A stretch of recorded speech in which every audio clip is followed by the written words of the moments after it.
Friends, आज हम बात करने वाले हैं 2002 में release crime thriller movie panic room. कहानी के शुरुआत में हम मेग और उसकी टीनेजर डॉटर सारा को देखते हैं, जो एक प्रॉपर्टी एजेंट के साथ नया घर देखने जा रही होती हैं। हालांकि वो आज कई घर देख चुके हैं जो उन्हें पसंद नहीं आया, और लास्ट में जो घर देखती हैं वो काफी बड़ा और शानदार होता है, जो 4 मंजिल का होता है। एजेंट उन्हें बताती है इस घर का मालिक बहुत ही रईस था, लेकिन उसकी डेथ के बाद उसके बच्चों के बंटवारे की वजह से ये घर अभी सस्ते दामों में बिक रहा है और तुम्हें इसे ले लेना चाहिए। जब मैग उस घर को देखती है तो उसे भी वो घर बहुत पसंद आता है। वो घर साइज में काफी बड़ा होता है, 4 मंजिल का होता है और उसके इंटरनल डिजाइन भी उसे काफी पसंद। जब वो 3rd फ्लोर पे जाती है तो देखती है कि वहाँ एक छोटा सा रूम होता है जो किसी सेफ रूम की तरह बना होता है। तो एजेंट से पूछती है ये किस लिए, तो बताता है कि पहले के जमाने में जिनके पास बहुत पैसे होते थे वो इस टाइप के रूम बनाते थे। जैसे मैंने आपको पहले बताया था कि इस घर का मालिक बहुत रईस था, उसके पास मिलियंस ऑफ डॉलर रुपए होते थे। ऐसी किसी सिचुएशन से बचने के लिए, जैसे चोरी हो, तो इस कमरे का इस्तेमाल करता था। इस कमरे की खासियत है ये कमरा काफी सिक्योर है, उसमें कई सारे टीवी लगे होते हैं जो घर के अलग अलग एंगल के कैमरा से जुड़े होते हैं, और साथ में एक डेडिकेटेड फोन लाइन भी होता है जिसको कोई डिस्कनेक्ट नहीं कर सकता। और उस कमरे की चारों तरफ की दीवारें 4 इंच की स्टील की बनी होती है। उसके बाद बाहर साइड से मोटे कंक्रीट की दीवार होती है, जिससे रूम काफी सेफ होता है, कोई चोर इसे आसानी से नहीं तोड़ सकता। वो बताती कि उसके मरने के बाद उसके बच्चे उसके पूरे पैसे भी ढूंढ नहीं पाए। इसके बाद में उस घर को खरीदने के लिए एग्री हो जाती है, क्योंकि उसे भी एक अच्छे घर की जरूरत थी। उसका जल्द ही अभी अपने पति से डिवोर्स हुआ है। नेक्स्ट डे मैग अपनी बेटी सारा के साथ उस घर में शिफ्ट हो जाती है, और हम देखते हैं रात में डिनर फिनिश करने के बाद पैनिक रूम के सारे कैमरे और टीवी ऑन कर देती है। रात में जब दोनों सो रहे होते हैं तो हम देखते हैं उनके घर के बाहर कुछ लोग खड़े होते हैं और वो घर के अंदर घुसने की कोशिश करते हैं। हालांकि डोर लॉक होता है तो अंदर घुस नहीं पाते। तो उनमें से एक आदमी बाहर से सीढ़ियां लगाकर छत के ऊपर चढ़ जाता है। जब वो ऊपर से नीचे आ रहा होता है तो देखता है 4th फ्लोर पर एक लड़की सो रही होती है। फिर जब नीचे आता है तो देखता है कि 3rd फ्लोर पर भी एक औरत सो रही होती है। नीचे आता है और दरवाजा खोल देता है, और उसके 2 और साथी जो बाहर खड़े थे वो अंदर आ जाते हैं। इन तीनों के नाम बर्मन, राहुल और जूनियर होता है, जिनमें से जूनियर इस घर के पुराने मालिक का ग्रैंडसन है। बर्मन जूनियर से बोलता है कि तुम्हारे हिसाब से इस घर में किसी को नहीं होना चाहिए, जबकि यहाँ एक फैमिली रह रही है और मैं किसी फैमिली को नुकसान नहीं पहुँचा सकता, इसलिए मैं ये चोरी नहीं करूंगा, मैं चाह रहा हूँ। तो जूनियर उसको बोलता है कि देखो यहाँ पे $3 मिलियन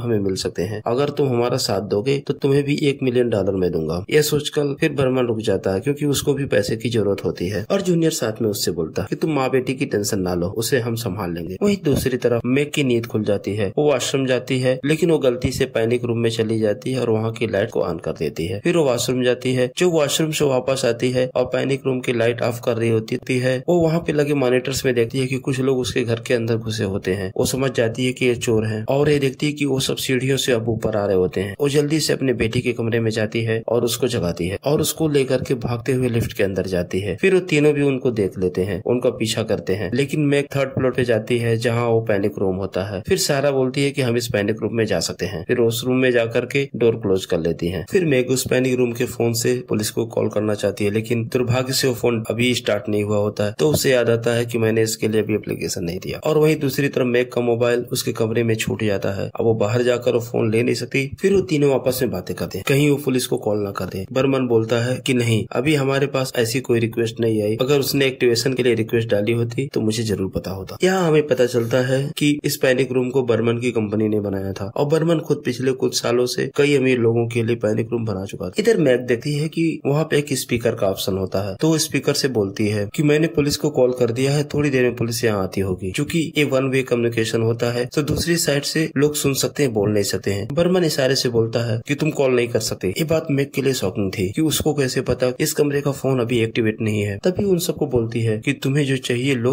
और यहाँ से निकलो। तो जूनियर एक कागज पर लिख के और कैमरे के सामने रखता है, बोलता है कि जो हमें चाहिए उस पैनिक रूम में ही है। तो बोलती है मैं तुम्हारे लिए इस रूम के गेट नहीं खोल सकती। इसके बाद वो घर के बाहर जाने वाले सारे दरवाजों को सील करने लगते हैं, ताकि किसी भी कंडीशन में ये दोनों माँ बेटी घर से बाहर ना जा सके। तभी बर्मन को एक आइडिया आता है, क्योंकि उसने घर के बाहर एक जहरीली गैस का सिलेंडर देखा था। तो वो सिलेंडर को लेता है और पैनिक रूम में ड्रिल करके और पाइप से उस सिलेंडर के गैस को उस रूम में भेजना शुरू करता है, ताकि उस जहरीली गैस से परेशान होकर वो दरवाजा खोल दे। जब कमरे में गैस फैलने शुरू हो जाती है तो मैग अपनी बेटी सारा को बोलती है कि नीचे लेट जाओ। जब वो नीचे लेटती है तो देखती है उस कमरे में एक होल होता है जो बाहर की तरफ खुलता है। तो दोनों बारी बारी से वहाँ मुंह लगाकर फ्रेश एयर लेने की कोशिश करती हैं, लेकिन ये काफी नहीं था, कमरे में गैस फैलती ही जा रही थी। फिर वही मैग को एक बड़ा सा बॉक्स मिलता है जिसके अंदर बहुत सारे घरेलू सामान होते हैं। तो उसे वहाँ एक लाइटर मिलता है और उसके साथ वहाँ कई फायर प्रूफ ब्लैंकेट भी होते हैं। तो फिर उनमें से 2 ब्लैंकेट निकालती है, एक अपनी बेटी सारा को और दूसरा खुद को कवर कर लेती है। फिर लाइटर को उस पॉइंट पे ले जाती है जिस तरफ से उस कमरे में गैस फ्लो हो रही थी, और वही दूसरी साइड जूनियर दीवार पर कान लगाकर महसूस करने की कोशिश कर रहा था कि कमरे के अंदर क्या चल रहा होता है, क्योंकि उन्हें भी पता था अब गैस अंदर फैल रही है, थोड़ी देर बाद ये लोग घर का दरवाजा खोल देंगी, नहीं खोलेंगी तो बेहोश हो जाएंगे वहाँ। लेकिन तभी मैग अंदर से लाइटर ट्रिगर करती है और आग कमरे के अंदर और बाहर दोनों तरफ फैल जाती है, जिससे जूनियर के सिर का एक हिस्सा जल जाता है। इस बात से जूनियर काफी गुस्सा होता है, लेकिन वो कुछ नहीं कर सकता अभी, क्योंकि मैग और उसकी बेटी सुरक्षित उस पैनिक रूम में थे। और वहीं दूसरी तरफ मैग एक टॉर्च उस हॉल में डालकर बार बार ब्लिंक करती है ताकि सामने रहने वाले लोगों को एक मैसेज दे सके कि वो खतरे में है। लेकिन सामने रहने वाला आदमी सोकर उठता है और विंडो को बंद करके सो जाता है, जिससे वो काफी निराश हो जाती हैं। और साथ में मैग सारा का शुगर लेवल एक स्मार्ट वॉच से मॉनिटर कर रही होती है। वही मैग देखती है कि वो तीनों चोर अभी ग्राउंड फ्लोर पे होते हैं, तो पैनिक रूम का दरवाजा खोलती है और बाहर जाकर अपना मोबाइल ढूंढती है। इन सब कोशिशों में उसका हाथ एक लैंप से लग जाता है जो गिर जाता है, और जिसकी आवाज सुनकर वो तीनों ऊपर भागते हुए आते हैं। लेकिन तब तक मैग मोबाइल लेकर पैनिक रूम में दोबारा चली जाती है और डोर क्लोज कर लेती है। वो अंदर जाकर फिर कॉल करने की कोशिश करती है, लेकिन इसका कोई फायदा नहीं होता, क्योंकि उस रूम के अंदर नेटवर्क कनेक्टिविटी नहीं होती। लेकिन तभी उसे याद आता है कि इस घर की बाकी फोन लाइन तो एक्टिव है। फिर मैग उस घर की मेन फोन लाइन को ढूंढती है और ढूंढने के बाद उसे फोन से कनेक्ट करती है। फिर वो 911 पे कॉल करती है, लेकिन किसी कारणवश उसकी कॉल कनेक्ट नहीं हो पाती। फिर वो अपने एक्स हस्बैंड को कॉल करती है और उसको बताती है कि उसके घर में 3 चोर घुस आए हैं और उनकी जान खतरे में है। लेकिन तभी बर्मन और उसके दोनों साथी फोन लाइन को डिस्कनेक्ट कर देते हैं और बात अधूरी रह जाती है। अब जूनियर इन सब चीजों से परेशान हो जाता है और वो बोलता है कि अब मैं जा रहा हूँ, क्योंकि अब हमें पैसे मिलने से रहे। वो जैसे ही बाहर जाने के लिए गेट खोलता है, राहुल उसे शूट कर देता है और वहीं जूनियर की मौत हो जाती है। लेकिन तभी एक आदमी उस घर के अंदर आता है, तो बर्मन उसे पकड़ लेता है और राहुल उस पर गन पॉइंट करता है। वो उसका पर्स चेक करता है तो उसे पता चलता है कि ये मैग का एक्स हस्बैंड। फिर राहुल उसको पीटना शुरू करता है और स्टीफन से पूछता है कि तुमने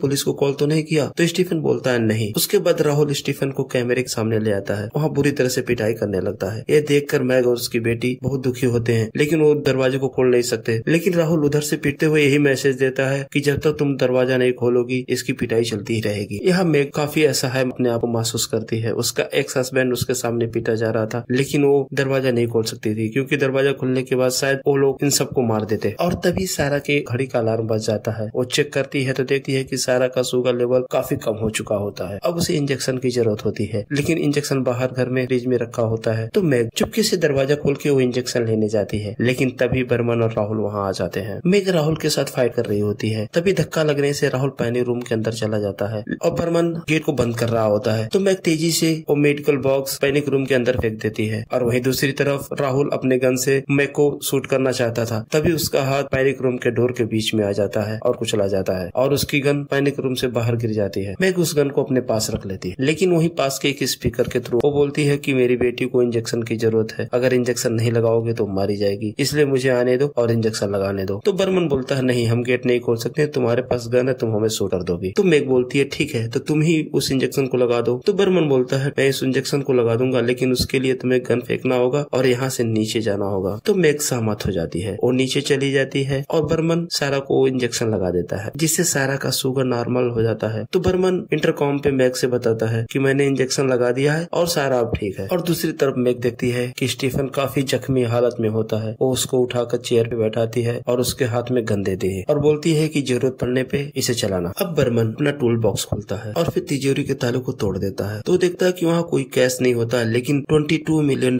के वहाँ पे बॉन्ड पड़े होते हैं, जिनको वो अपने पास रख लेते हैं। और उधर तभी घर के मेन डोर की घंटी बजती है और राहुल और बर्मन देखते हैं कि घर पे पुलिस आ चुकी होती है। लेकिन मैग ऐसा अभिनय करती है जैसा अभी वो सोकर उठ रही हो और वो उन पुलिस वालों से झूठ बोलती है और उन्हें जाने के लिए मना लेती है। उनके जाने के बाद बर्मन और राहुल सारा को लेकर पैनिक रूम से बाहर आते हैं। वे सीढ़ियों से नीचे पहुँचते हैं तो देखते हैं स्टीफन गन पॉइंट करके बैठा होता है और वो बोलता है कि सारा को रिहा कर दो। तो बर्मन तैयार हो जाता है, वो बोलता है ठीक, हम रिहा कर देंगे, लेकिन राहुल मना करता है। लेकिन तभी मैग पीछे से बड़ा सा हैमर लेकर आती है और राहुल पर वार करती है। राहुल उस हैमर की चोट से नीचे गिर जाता है और इन सब का फायदा उठाकर बर्मन बाहर चला जाता है। और इधर घायल राहुल फिर से उठता है और वो मैग पर हमला कर देता है और वो मैग को मारने ही वाला होता है। तभी बर्मन पीछे से आता है और राहुल को शूट कर देता है और राहुल वहीं मारा जाता है। मैग की जान बच जाती है। अब बर्मन दोबारा घर से बाहर जाता है, लेकिन तब तक पुलिस की टीम आ चुकी होती है और उसको चारों तरफ से घेर लेती है। उसको बोलते हैं कि तुम अपने हाथों को ऊपर करो। वो हाथों को ऊपर करता है, तेज हवा चल रही होती है और बारिश बारिश हो रही होती है। उसके हाथ में रखे हुए सारे बॉन्ड उसके हाथों से उड़ जाते हैं और बर्मन को पुलिस अरेस्ट कर लेती है। हम देखते हैं कि बर्मन काफी अच्छा इंसान था, लेकिन पैसे की लालच में आकर उसने गलत आदमियों के साथ मिलकर गलत काम किया और वो जेल में चला गया। अब सीन चेंज हो जाता है और हम देखते हैं मैग और सारा पार्क में एक बेंच पे बैठे होते हैं। तो सारा मैग को एक छोटे और नॉर्मल अपार्टमेंट के बारे में बताती है। तो मैग सहमति में अपना सर हिला देती है और मुस्कुराने लगती है और इसी के साथ ये मूवी यहाँ पे समाप्त हो जाती है। तो फ्रेंड्स, कमेंट सेक्शन में हमें जरूर बताएं आपको ये मूवी कैसी लगी और अगर आप मेरे चैनल पे पहली बार आए हैं तो प्लीज इसे सब्सक्राइब करें। धन्यवाद।